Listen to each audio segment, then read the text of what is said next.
Kita masuk ke dalam modul berikutnya, AI 3. Yang pertama, bagian pengambilan keputusan. Di sini dimulai dari reality, masuk ke simplification assumption, ke intelligent phase.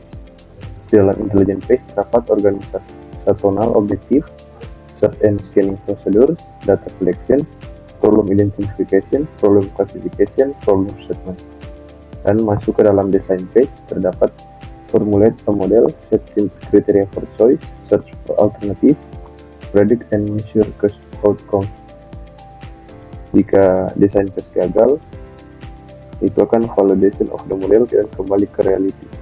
Jika berhasil akan lanjut ke bagian choice phase, terdapat solution to the model, sensitivity analysis, select of best atau good, alternative atau plan for implementation atau action, design of a control system.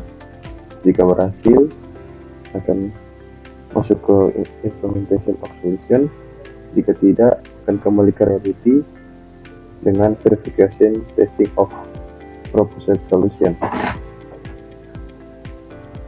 Jika implementation of solution berhasil akan sukses, jika gagal akan fail dan kembali ke atas.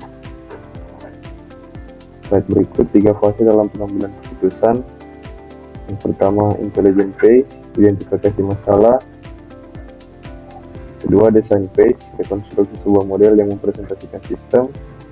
Ketiga, choice phase, pemilihan terhadap solusi yang diusulkan untuk model. Slide yang berikut, intelligent phase. Yang pertama, identifikasi masalah, klasifikasi masalah, penguraian masalah, dan kepemilikan masalah. Berikut identifikasi masalah. Dimulai dengan identifikasi terhadap tujuan dan sasaran organisasional yang berkaitan dengan isu yang diperhatikan. Kedua, pada fase ini seseorang berusaha menentukan apakah ada suatu masalah, mengidentifikasi gejala-gejalanya, menentukan keluasannya, dan mendefinisikan secara eksplisit. Bedakan antara masalah dengan gejala dari suatu masalah. Identifikasi masalah yang berikut. Eksistensi masalah dapat ditentukan dengan memonitor dan menganalisis tingkat produktivitas organisasi. Ukuran produktivitas didasarkan pada data real, dan kumpulkan data dan estimasi terhadap data di masa mendatang merupakan langkah paling sulit di dalam analisis. Slide yang berikutnya yaitu isu yang muncul dalam pengumpulan dan estimasi data. Yang pertama, data tidak tersedia. Kedua, pengerolehan data bisa jadi memerlukan biaya yang besar. Tiga, data mungkin tidak akurat atau tidak cukup tepat. Estimasi data sering subjektif. Data bisa jadi tidak aman. Data penting yang mempengaruhi hasil dapat bersifat kualitatif.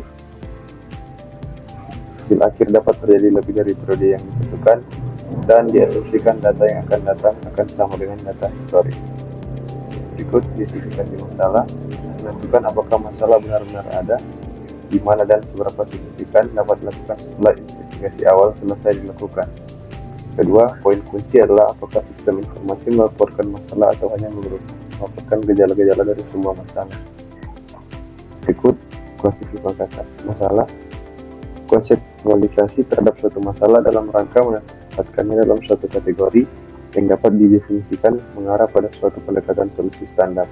Kedua, pendekatan penting dalam klasifikasikan masalah-masalah sesuai tingkat strukturisasi pada masalah tersebut. Berikut strukturisasi masalah keputusan. Simon tahun 1977. Masalah yang terstruktur baik, berulang serta rutin, dan untuk masalah tersebut telah dikembangkan model-model standar. Contoh, jadwal mingguan karyawan, determinasi bulanan arus kas, seleksi tingkat inventory untuk suatu item spesifik di bawah permintaan konstan. Nah, yang berikut masalah tidak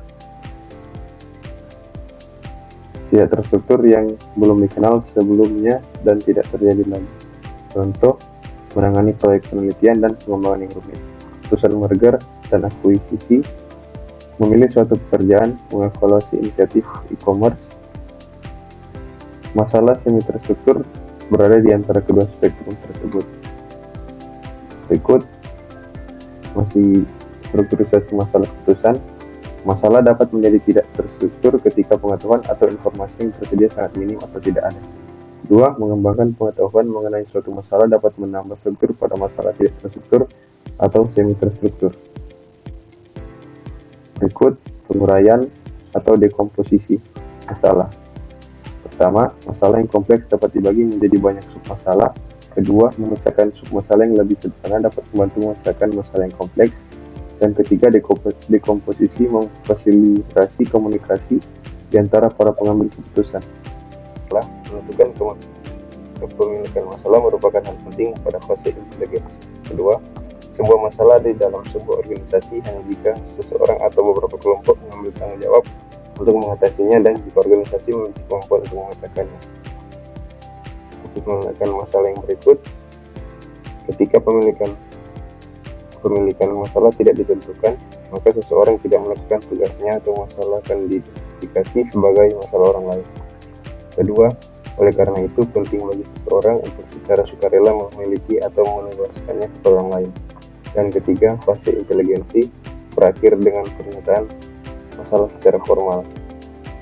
Berikut desain phase meliputi penemuan atau mengembangkan dan menganalisis tindakan yang mungkin untuk dilakukan. Kedua, meliputi pemahaman terhadap masalah dan menguji solusi yang layak. Dan ketiga, sebuah model untuk mengambil keputusan dikonstruksi, dites, dan divalidasi. Berikut pemodelan meliputi konseptualisasi masalah dan mengabstraksikan masalah ke dalam bentuk kuantitatif dan atau kualitatif. Untuk sebuah model matematika, variabel diidentifikasi dan kemudian ditentukan hubungan-hubungan di antara variabel tersebut. Berikut model yang sederhana mengarah pada biaya pengembangan yang lebih rendah, manipulasi yang lebih mudah, dan solusi yang lebih cepat tetapi tidak akurat. Berikut model yang lebih sederhana biasanya memerlukan lebih sedikit data atau data yang diagregasikan lebih mudah didapatkan. Desain PIE masih materi yang sama. Model memiliki variabel keputusan yang menggambarkan alternatif yang harus dipilih oleh seorang manajer. Contoh, bagaimana beriklan pada waktu khusus, server web mana yang akan dibeli atau disewa.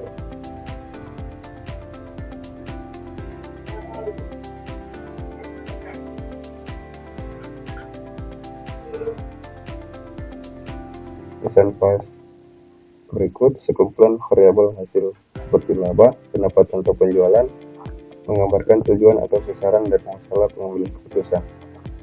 Dua, variabel atau parameter yang tidak dapat dikontrol seperti kondisi kritis, ekonomi, menggambarkan lingkungannya.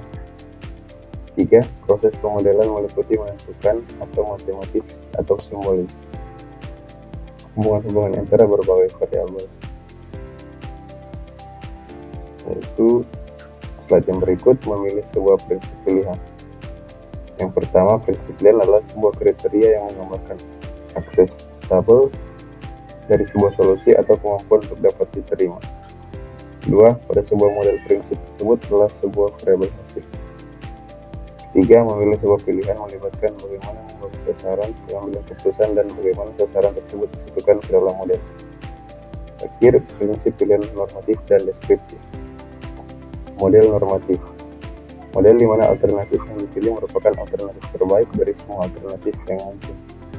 Dua, untuk menemukan alternatif terbaik harus diuji semua alternatif dan memastikan bahwa alternatif yang dipilih benar-benar terbaik. Tiga, disebut juga optimalisasi. Model normatif, optimalisasi dapat dicapai dalam salah satu dari ketiga cara berikut. Pertama, dapatkan tingkat terbaik dari pencapaian tujuan dari sekumpulan sumber daya yang ditentukan. Contoh, alternatif mana yang akan memberikan laba maksimum dari investasi senilai $10 juta. Berikut, temukan alternatif dengan rasio tertinggi dari pencapaian tujuan dengan biaya atau memaksimalkan produktivitas. Contoh, laba per dolar yang diinvestasikan. 3. Temukan alternatif dengan biaya paling rendah yang akan memenuhi tingkat yang dapat diterima. Contoh, memilih perangkat keras untuk internet dengan bandwidth minimum dengan biaya paling sedikit. Berikut model deskriptif menggambarkan berbagai hal sebagaimana adanya atau bagaimana hal tersebut diyakini. Umumnya didasarkan secara matematis, sangat berguna untuk menyelidiki konsekuensi dari berbagai alternatif. Tindakan di bawah konfigurasi input serta proses yang berbeda-beda. Berikut analisis deskriptif memeriksa performa sistem untuk sekumpulan alternatif yang semua ditentukan ketimbang untuk semua alternatif. 2. Tidak ada jaminan sebuah alternatif yang dipilih adalah alternatif yang optimal, dalam banyak kasus hanya memuaskan. Metode pemodelan deskriptif paling umum misalnya simulasi. Kelas-kelas model deskriptif meliputi keputusan. Pertama, keputusan investor yang rumit. Kedua, analisis dampak lingkungan. 3. Perencanaan keuangan. 4. Aliran informasi. 5. Analisis skenario. 6. Simulasi. 7. Forecasting teknologi. 8. Manajemen antrian. Mencari atau menghasilkan alternatif. Bagian signifikan dari pembangunan model menghasilkan alternatif sangat tergantung pada ketersediaan dan biaya informasi dan keahlian yang diisyaratkan di area yang menjadi masalah. Pencarian terhadap alternatif terjadi setelah menentukan kriteria untuk mengevaluasi alternatif. Berikut mengumpul hasil akhir. Nilai dari sebuah alternatif dievaluasi dalam hal contoh pencapaian tujuan. Laba adalah suatu hasil akhir, maksimalisasi laba adalah suatu tujuan, dan keduanya dinyatakan dalam terminologi dolar. Berikut choice phase. Pertama, fase di mana dibuat suatu keputusan yang nyata dan diambil suatu komitmen untuk mengikuti suatu tindakan tertentu. Kedua, fase pilihan meliputi pencarian, evaluasi, dan rekomendasi terhadap suatu solusi yang tepat untuk model. 3. Solusi untuk sebuah model adalah sekumpulan nilai spesifik untuk variabel-variabel keputusan dalam suatu alternatif yang dipilih. Berikut pendekatan pencarian melengkapkan. Pertama, teknik analitik memecahkan suatu formula. 2. Algoritma, prosedur langkah-langkah. 3. Heuristik, aturan utama, dan blind search. Setelah yang terakhir, choice phase, masing-masing alternatif harus dievaluasi. Jika memiliki banyak tujuan, maka semua tujuan harus diuji dan seimbang satu dengan yang lainnya. Analisis sensitivitas digunakan untuk menentukan kecanduan sembarang alternatif yang diberikan. Analisis bagaimana jika digunakan untuk meneliti perubahan utama dalam parameter. Sekian dan terima kasih. Berikut